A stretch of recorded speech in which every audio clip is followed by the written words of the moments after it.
انت جدع، انت مش هتسترجل وتبطل نتنة. يعني دقت بيك الدنيا، ما لقيتش الا بنت حتتك. بيقول لك والعهد على اللي قال، اللي عنده لا مؤاخذه معزه يلمها.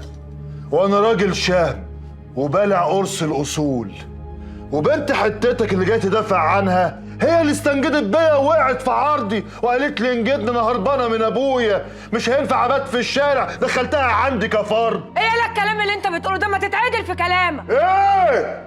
مش دي الحقيقه؟ انت مش جيتي تستنجدي بيا وقالت لي يا اما تدخلني، عشان لو ما دخلتنيش هنام في الشارع قدام اي جامع. يا ابني الجزمه سميحه، ده جزاتي؟ ده جزاتها يا سميحه؟ ده كفايه ان انت راميه نفسك عليا وفارضه نفسك عليا بالعافيه. وبعدين معلش، قدام اسد المغربلين سألتك حاجه اصفره ودخلتك بالعافيه. روح البس حاجه عشان اوديك لاهلك.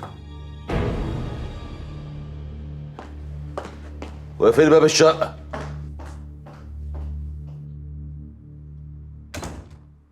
ادينا قفلنا باب الشقه اهو عشان ما تتجرسش وشكلك يبقى وحش. تعال اقعد، تعال اقعد. تعال نتكلم بقى يا راجل، لا مؤاخذه لا راجل. شوف يا رباح، ولا هتشوف ازاي بس؟ اسمع، لو الحاج عبد ربه عرف قسما بالله ما كان هيعتقك، كان قال لها طاير فيها رقبتك، ولو كانت اتنصبت قعدة عرب كان هيحقك ويطلعك انت اللي غلطان. واعدها لك تاني، لو المعلم كان عرف كان هيخليك ماشي في الشارع الناس كلها تبص عليك تقول لك بص ده كان صاحي وبيلعب.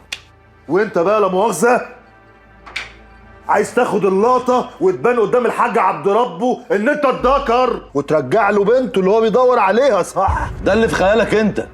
انا لو عاوز اعمل كده كنت كلمت الحاج وانا جاي. ايوه يا حاج تعالى انا عارف مكان سميحه. كان جه معايا ويلي كان خلصك، كان صفاك في ثانيه الا ربع.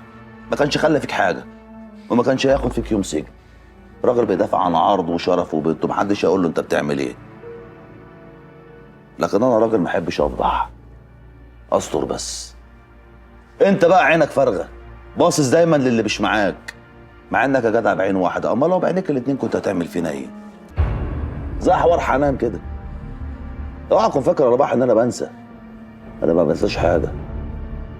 وخلي في علمك شيلتك تقلت، وكتر الحموله يحمي ظهرك، فهتبقى وعرك.